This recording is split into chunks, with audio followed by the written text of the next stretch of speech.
Well, good day, everybody. Welcome to Faith Seeking Understanding. I am Alan Bevere, your host. I'm going to spare you the litany of what I am this morning. I'm just going to refer to one of my favorite quotes from A League of Their Own. I have seen enough to know I have seen too much.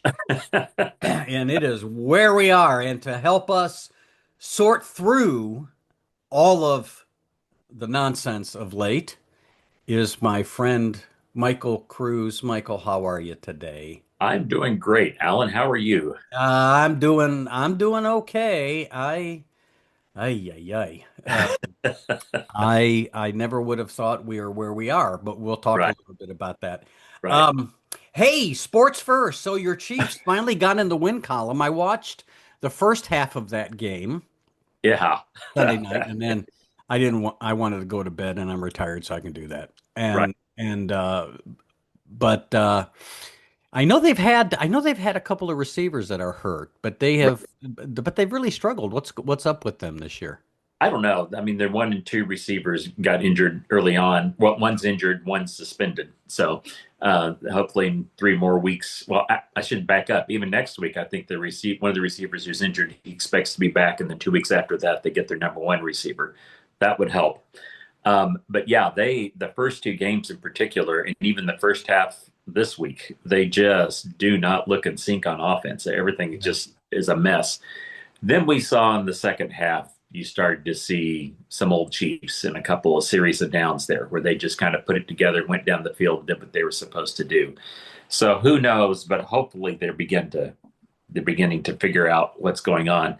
And then our kicker, he's been having issues this year, and they're paying him a lot of money. He's one of the highest paid maybe the highest paid in the NFL, Yeah. and they can't.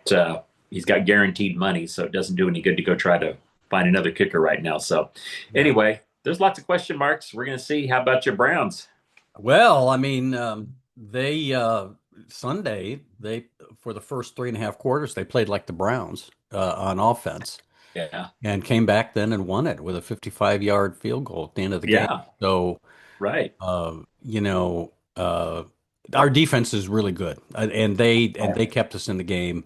We had a couple of key uh, plays on special teams that set the Browns up to win it. Right. Our offense, you know, we have not had a good receiving core since oh gosh, it's been a couple 3 years now, and you talk about your hurt receivers. Our receivers are healthy. They can't catch the ball. I can't believe how many drop passes or balls they should have. And we got a young guy, a young rookie who's a running back who scored his first touchdown Sunday. And I hope we see more of him because Yeah.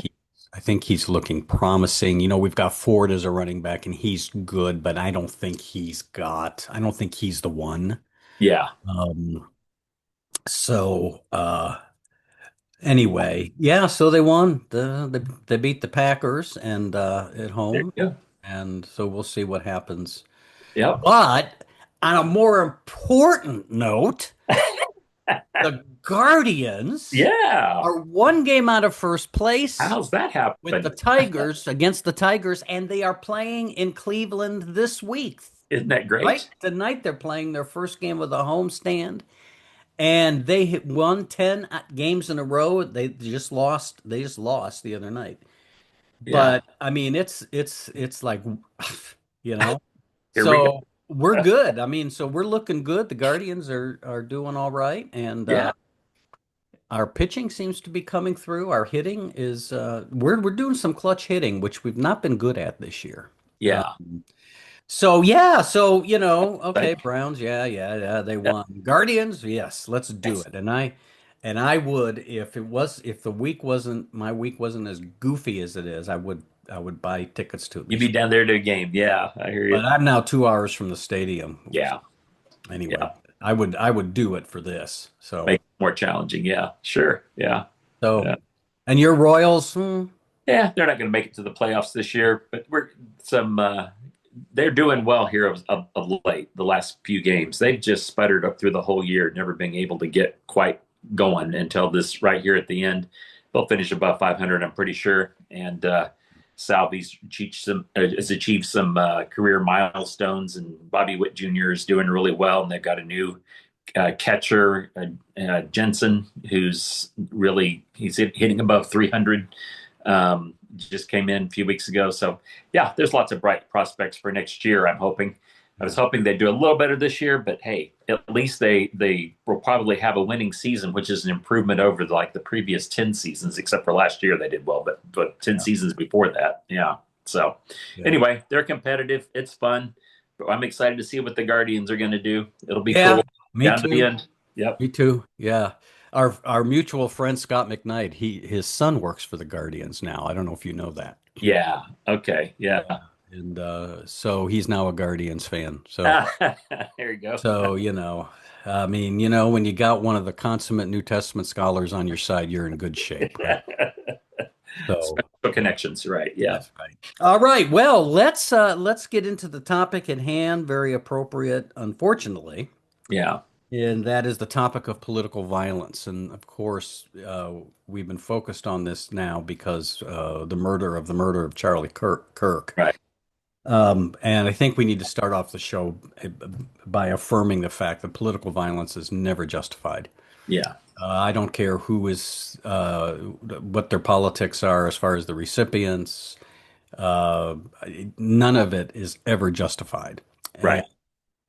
Kirk leaves behind a widow, a young widow. He was, I think, 31, Sounds and right. two young children who now have to make their way without their father. And so this is a travesty and a tragedy. Yeah. And it is never justified under any circumstances. Yeah. Absolutely. 100% agree. Yep. Yeah. But what's happened, of course, is the way politics works, that all of a sudden you have to, make your political fodder out of it. And so there was Yeah. a big discussion about who's more responsible for violence, political violence. Is it the left wing or the right wing? Um, Donald Trump, J.D. Vance, and others have been saying it's mostly the radical leftists. I Right. always like that, radical leftists. I want to say to people who say that, don't tell me about radical leftists in America until you've been in Cuba. I mean, you Right. There people, you it's go. just like, really? Yeah. Right. Yeah. Yeah, one of the things that just irritates me, Michael, is how terms get thrown around. I mean, I always say that people who scream the most about socialism or capitalism are the ones who know about it the least, Yes. That's, yeah. right? Right. Yeah. And when it comes to this radical left, all of that, I mean, come on, guys, seriously, just Right. why don't you just read a little? Right. Exactly.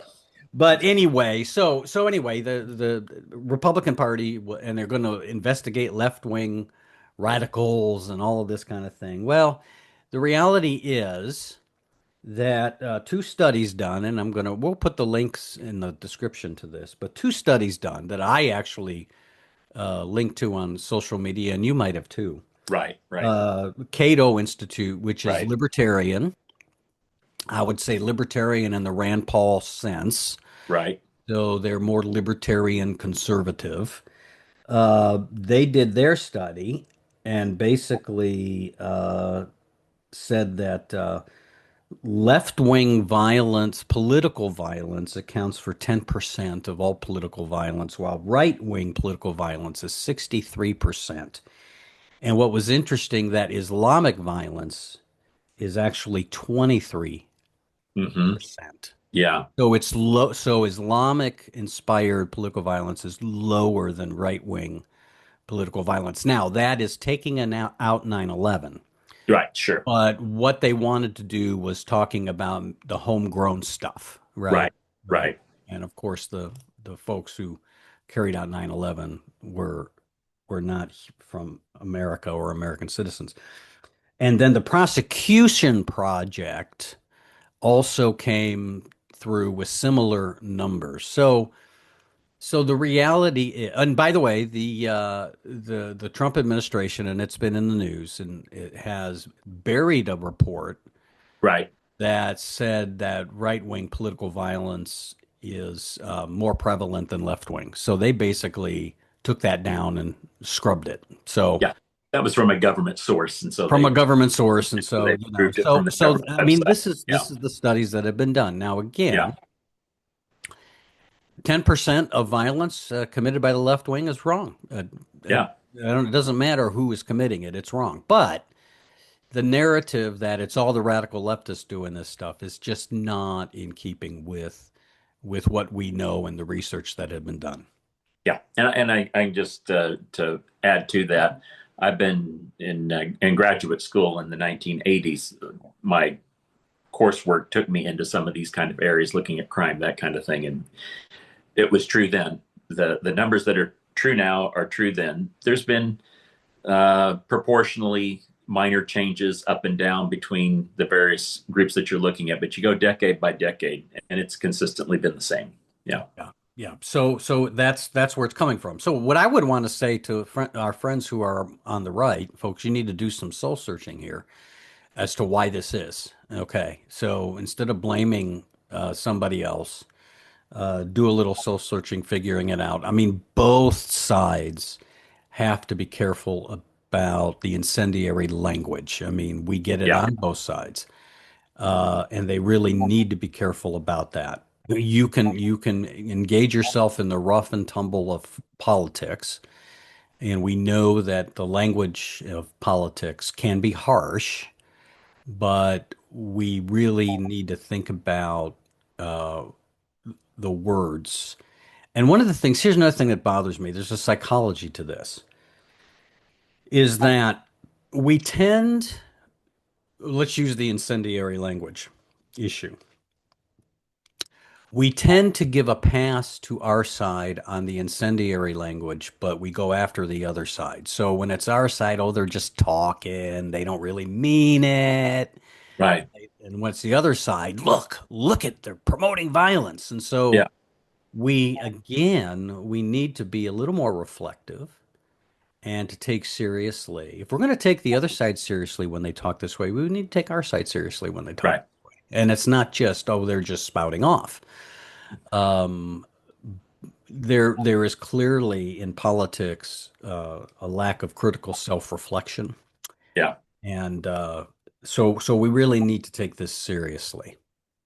We tend to evaluate our opponents by their worst examples and evaluate ourselves by our best intentions. Yes, I think that's a That, is that a George W. I Bush think I quote? think that's a George That W. Bush he paraphrase, said but that. He yeah, said we evaluate the opponents by their worst and we hold ours up by our best. And that's always important to remember, right? yeah, yeah, Um, because what it is, again, it's sort of confirmation bias and other things coming in is that uh my side my side is virtuous and your side is not, right, right? So, I'm going to hold up your worst examples as the norm, right, and I'm going to hold up my best examples as the norm, right, and that's where we are. So, right. so let's talk about political violence. Michael, what's your take on um well, let me say one other thing real quick. Political violence. I had somebody on social media who basically said that political violence is not who we are as Americans. And I responded with a couple of links and said, oh my gosh, political violence is very American. It's been in our history since we've been around. You Uh, look at how this country got started. yeah, we Oh, the sort of got started Revolutionary with political violence. Political violence is baked Yeah, into the cake of yeah, our history. yeah, right, yeah, And so to say that somehow this is not who we are, right, well, it should not be who we aspire to be. right. But my gosh, we've had all kinds of violence that's been politically motivated.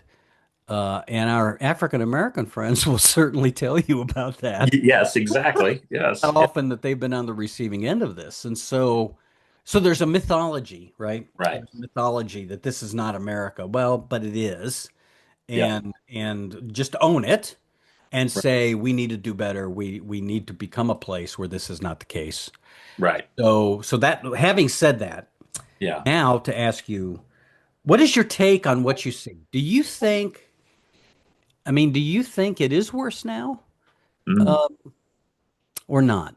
The political violence is worse now. Yeah, Political violence, and yeah. I'm gonna attack onto that the what I call incendiary language. Right, right. Yeah. I mean, that's hard to evaluate. I don't. The language certainly is more intense than it has been in recent years. But I think if you go back to the 1960s and into the 1970s, I think you saw similar levels of vitriol and antagonism. You can go back to other eras in history, obviously the Civil War, 150, 60 years ago, whenever that was. You can see, eras where we have been there.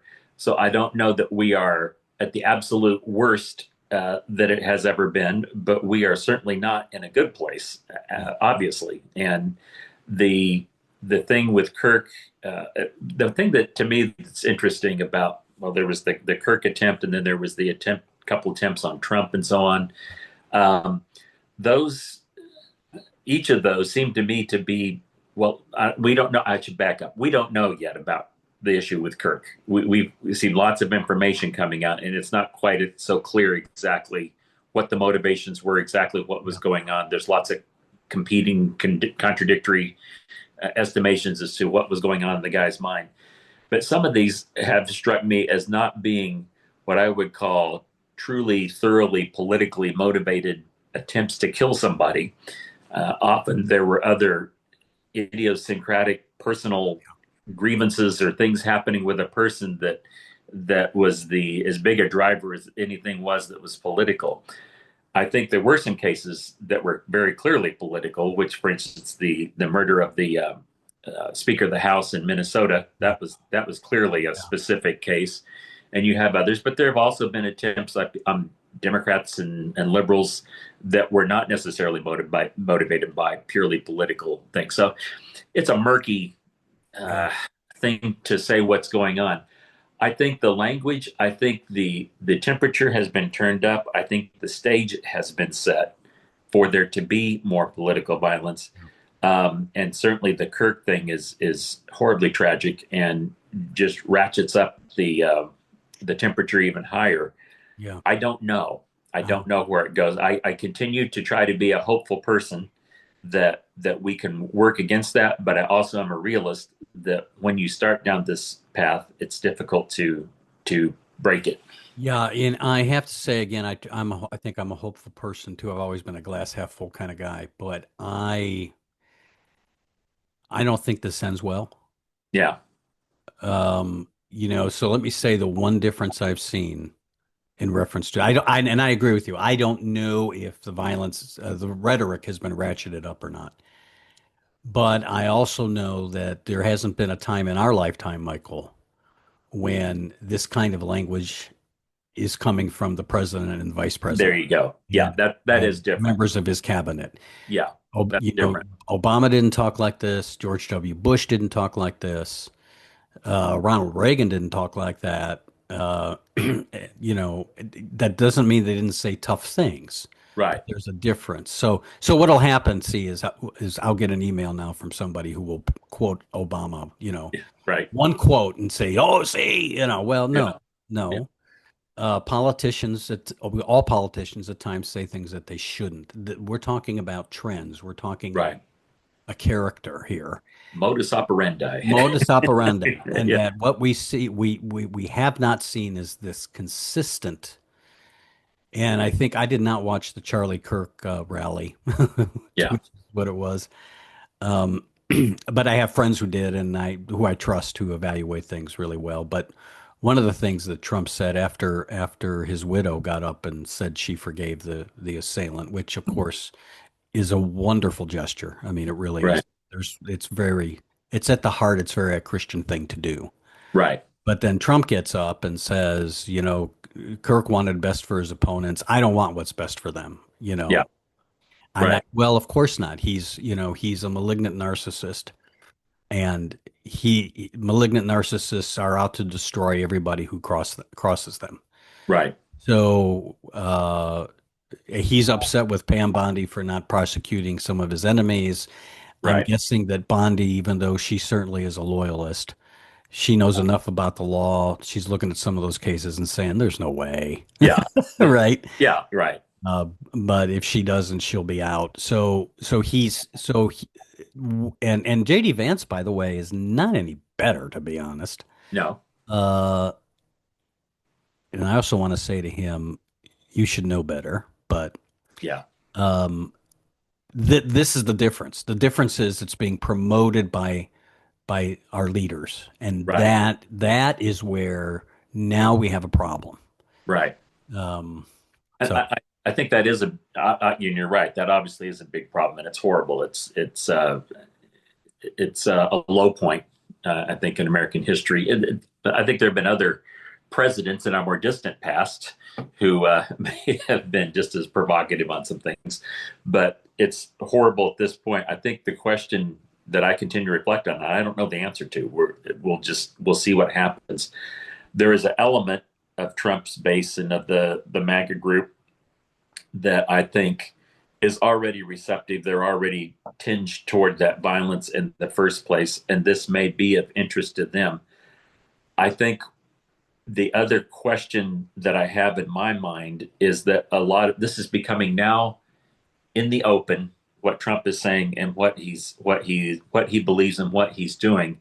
The broader American public outside of MAGA, even those that may have voted for him but wouldn't consider themselves to be thoroughly MAGA, how do they perceive? How right, do they understand what's being said here? And his actions and his words in some of these regards, I suspect, is a turnoff for some of these people that may be persuadable. yeah, And so, in a sense, while he is ginning up a narrower and narrower part of the electorate towards what he wants to do, is he possibly distancing another part of the electorate, which makes him have an even smaller group? That group can still do violence. They can still be inspired to kill. It only takes one or two people to create a real serious crisis in the country. So I'm not saying we discount that and say that it is important, but I'm not sure that his ratcheting up the language to violence is drawing a lot of people to him and creating right. this big mass movement of let's all go get our pitchforks out and kill everyone. Yeah. I think it's going that direction, but I don't know. I don't know where Yeah, it's. the MAGA movement, I was telling someone the other day, the MAGA movement is smaller than it's ever been.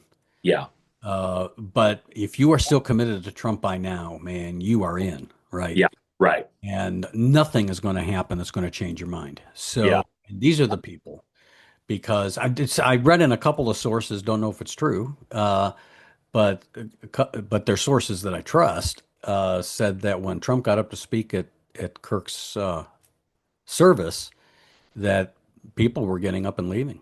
yeah, yeah, And so it's like, you know, it's like how many of them were really there for Charlie Kirk because they admired him and et cetera, but really, really are about done with Trump.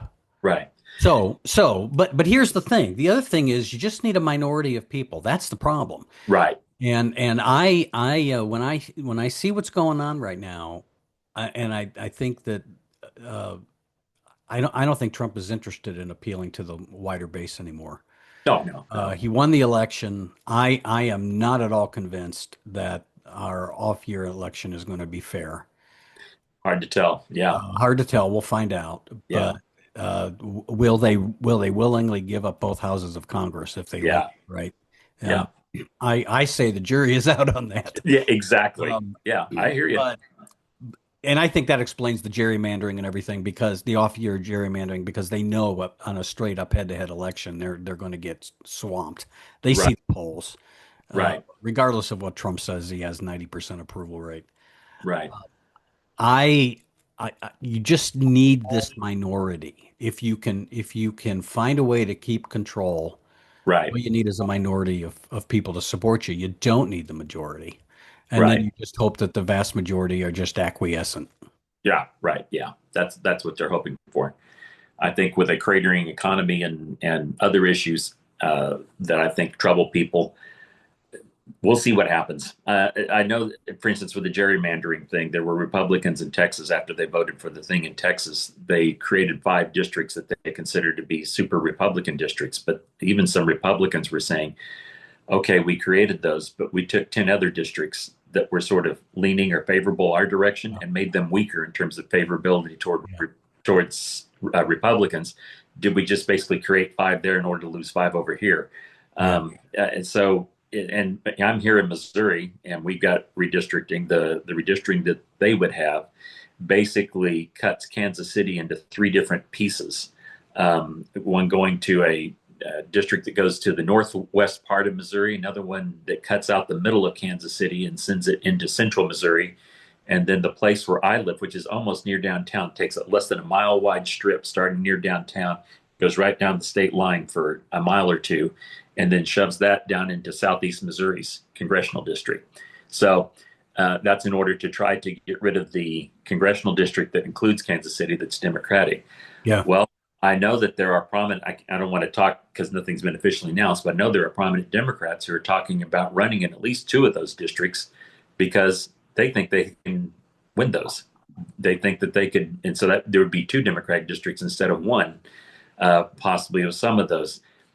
Gerrymandering isn't always as neat as it Yeah. looks, but your larger issue about trying to find some way to nullify the election, gerrymandering is one Yeah. evidence of their fearfulness that they can't win this in an open election, and there's so many moving pieces in play. I think it's hard to make an attempt. What I am sure of is that they're going to try to do it, and that's what's going to be a test for our democracy is to see what states can do. Can what's going to happen in the courts? How can that happen?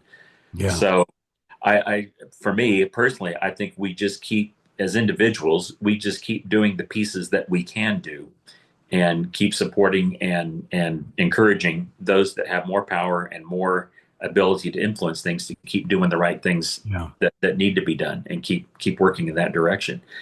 So I'm not a fatalist that all is lost in the next election, but obviously very concerned Yeah.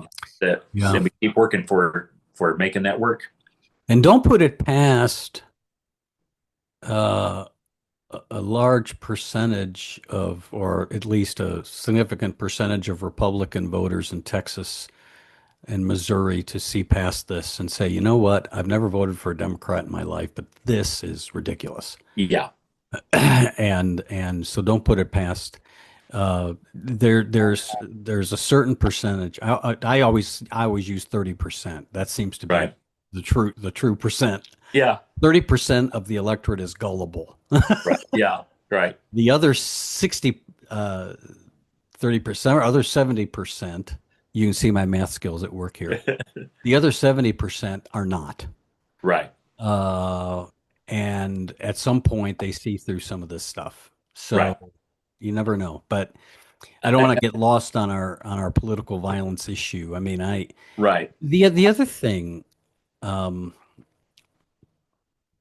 is, and this is not just an American problem. In some ways, it's enhanced in America, I think, because of Right. our gun deaths that we have that far surpass any developed nation. But we do tend to believe that violence is a way to solve things, Yeah, right. Yeah. right? Yeah. And so both this may take me a short rant here to to Yeah, describe what yeah, I'm talking about here, but from both a sociological standpoint, which to me translates also into a theological observation, and just something that I remember reading years ago, and I think it was the sociologist Robert Merton. I think was the one who was writing about this, maybe back in the 1940s. He talks about the difference between power and authority, and we use those words in different contexts to mean different things. So I need to be specific about what he's talking about when he says this. right. When he says power, he is talking about the ability to compel somebody to do your will even against their own will. That's when he's talking about power. Authority is the ability to get people to follow your will, of their own choosing. All right, that's what it means to have authority. That they follow you, but they do it from their own choice. And and to me, that is what is so incredible and so amazing about the gospel is that that is basically what God is saying through Christ. God has the power to compel everybody to do what he wants them to do, to live the way he wants them to live. But his that's not what he's looking for. He's not looking for compliance. God is looking for transformation. Yeah. He's looking for a combining of the wills, a combining of the motives and the heart to be able to just intuitively live in a certain way. And that only comes through the transformation of the gospel. And in politics, we think that the sustainable way for us to get what we think is the right thing to have is to compel other people to conform to our agenda. Yeah. And it isn't. It Yeah. isn't to get other people to compel other people to conform. The issue is to demonstrate ways of being in the world that are so compelling that people are drawn to that they choose it. And for the church, that has to be the mission, and that's the problem when we start getting tangled up in politics. Yeah. Now, I'll just make one small caveat to that. I think sociologist Merton would agree that there is, because, and he wouldn't use this terms, he wouldn't use the theological terms, but because we are fallen people, because there are sinful people, and because people do wrong things, there is a need for power. Yeah. There is a need to compel people to at least not do certain things or to do that. That's part of what society has. But that can't be the underlying driving principle that holds a society together That's right. for a lengthy period of time. It has to be authority, people doing what's in other people's best interest, and then people being drawn to those people and wanting to support them and join in with the good. That has to be what it's at, and that should be, in my estimation, our Christian witness in the world Yeah. is to be modeling that, calling people to that, and thereby calling those that have authority over us to behave in that way as well. And that, to me, is at the center of why violence is the complete capitulation of away from being a Christian, from being Yeah. exercising the Christian life. Yeah, Yeah, no, I think that's right. And I'm going to hold up here my friend David Fitch's book, Reckoning with Power, which I think he would echo a lot of what you said as far as power and authority. I tell when I teach leadership at the graduate level, I tell pastors, I say, if you think you're going to go into a church and impose your will and be successful, guess again. right, Right? right, It yep, ain't going to happen. right, So we lack in America. A, I'm going to say it in a folksy way. We lack a Jesus-y gospel. yeah, I Uh, agree. Yeah, we lack taking seriously a Jesus who gives us the Sermon on the Mount. The Jesus who rejects violence and says, all who live by the sword will die by the sword. We just don't we just I don't know to say that we just come right out and say we don't like it. I just think we ignore it right, or we say it's complicated.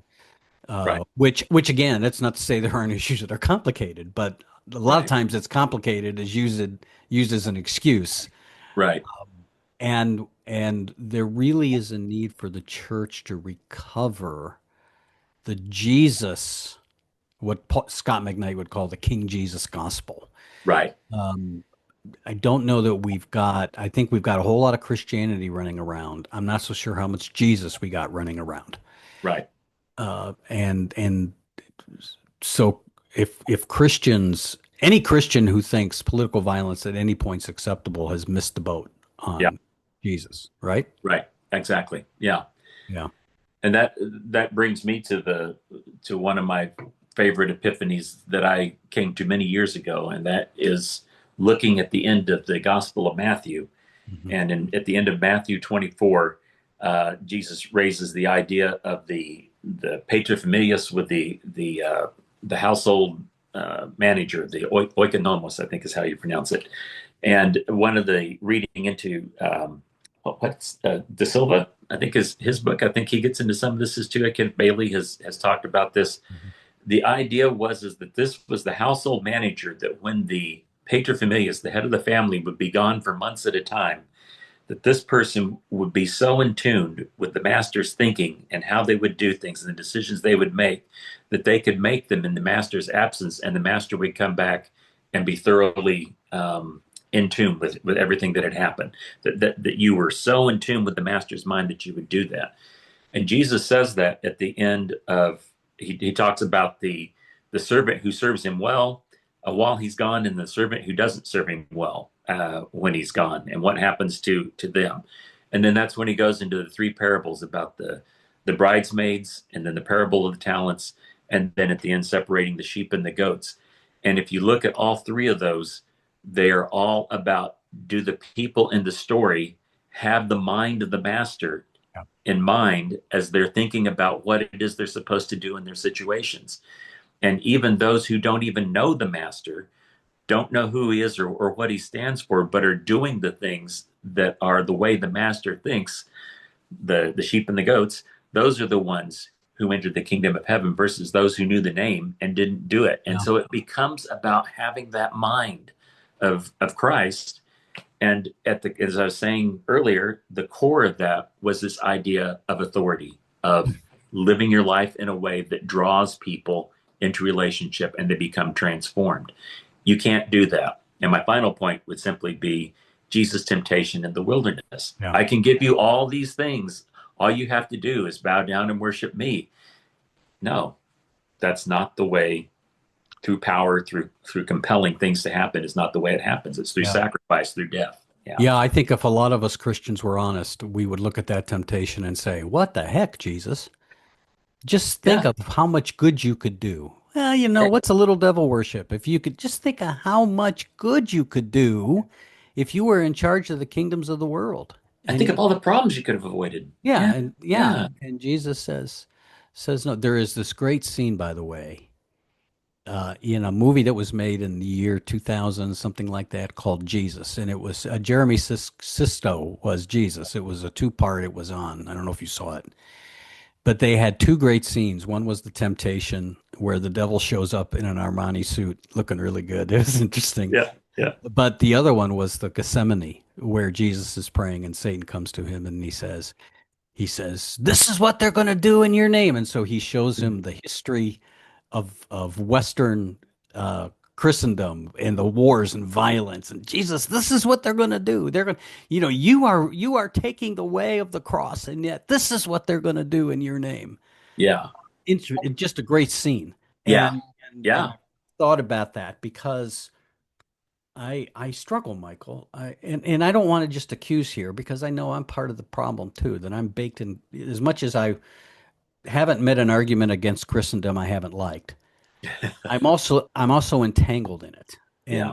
And I understand that and I get that. So I'm not really just trying to point fingers, but I just I just wonder, boy, if Jesus were to come back today, what would he say? Oh, yeah. I'm not so sure any of us would fare well. Yeah.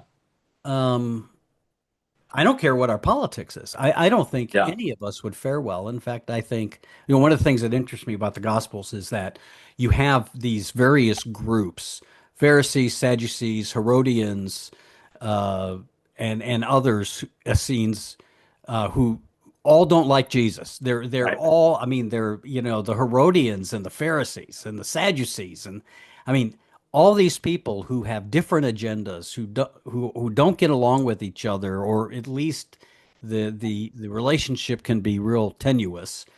They all don't like Jesus, Yes. Yes. right? Isn't that funny? And I Yeah. just Yeah. say to Right. myself, if Jesus were here today saying what he's saying, Republicans, Democrats, Libertarians, Conservatives, Liberals, Progressive, Yeah. I don't think any of us would like Jesus. No, probably not. And I think that is again something sobering just to think about Right. at the very least.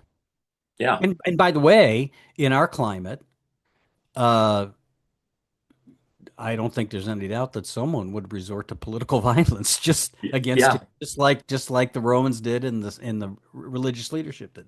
Yeah. So yeah, it's sobering to me. We're living in a time. I'm a student of history. I've always loved history. you know what we are capable of in history. Right. But and we know about authoritarian movements currently in Turkey and Hungary and other places. Right. Man, when it's happening in your own backyard, Right. I mean, it is just, it's hard to describe the feelings that I have. Yeah. Yeah. I don't know if it is a no analogy is perfect, but I do continue to think of this what we're going through politically in this time is very similar in the biological world to a virus. We've encountered a virus. The temptation with a biological virus for those of us who are not medical people is you say, well, this virus does this, it spreads this quickly, and then it kills X number of people that it infects. And so you look at that and you say, oh my God, tens of millions of people are going to die. Yeah. Well, but what that doesn't take into account is that when the virus appears and begins to doing its work, that people then shift their behaviors and do things differently, and people take on different missions Yeah. in order because of that virus. And so it doesn't kill as many people as you think it's going to kill because people are going to respond. The response to a virus is going to be that people do nothing, people do something. And so then the question is how serious is the virus? What's the response look like? And then that determines how serious or not serious Yeah. the implications are. And so, in some sense, we look at, I say we watch what happens with the government. We see these pronouncements by Trump, the attempt to use the military in places, the violence that's being. So we see that as part of, to me, part of the virus exhibiting itself. Yeah. But the answer is that people aren't going to do nothing Yeah. in the face of that. And so, what is going to be the response? How strong is our immune system Yeah. um, to fighting that virus? That's what we're finding out. And Yeah. I don't know. I'm hopeful. Yeah. I'm not saying that this doesn't get a lot worse before it gets better, Yeah. Yeah. but I think it gets worse. Yeah. yeah. Yeah, So it's interesting though, a little bit of a hopeful world. Jimmy Kimmel's coming back apparently because 500,000 people canceled their subscriptions to Disney. right, And again, in some ways that's small, in other ways that's big because authoritarians, I mean Hitler and Stalin, they hated the comedians. exactly, right, And so that to me is hopeful. There's a lot of people saying no, we're not going to take this. And so right. that's good news. By the way, if the virus you're talking about spreads, if you're pregnant, don't take Tylenol. Just some advice. Just some expert advice. My Let goodness. the hearer understand. Yeah, goodness. Yeah. Maybe that's another topic for a future program. The death of, well, the book, The Death of Expertise, which was a pretty good book. Yeah. Right. But just how we've normalized. I mean, quackery has always Agree. been out there, Michael. We know Yes. that. Right. But man, it's gone mainstream, and Yeah. we put it in Well, positions of. has that though? Has it gone mainstream? I mean, they captured a part of the government. They put a part. Yeah, How no, do the no, majority of you're people right. really It believe hasn't. that? You're right. So, Yeah, yeah, I need to change it. It hasn't gone mainstream, but it's gone. I don't know what the word is, but yeah, it's in my gained. lifetime, I never would have thought I would have seen a Secretary of Health and Yeah, Human Services who would be right, so ignorant and conspiratorial when right, it comes to medicine, right? And right, to have people in positions of power in which they have absolutely no experience whatsoever. I mean, right. that's something that we've never seen. So I guess that's what I'm talking about. Yeah, I hear you. Normalize isn't the right word. I'll come up with one. Yeah, I hear Uh, what you're saying, though. yeah, I agree. yeah, It's outrageous that that is coming from our government, but I still come back to the thing that that type of quackery, that kind of yeah, stupidity. So, and various administrations, various people have done. I don't know about something quite that outrageous, but have done something that's really goofy or stupid or not yeah, well thought yeah, through, and you can just say, okay, well, that was a one-off. If you're kind of sympathetic to yes, that you can say, okay, well, that was a one-off. They screwed up there, but they do these other good things.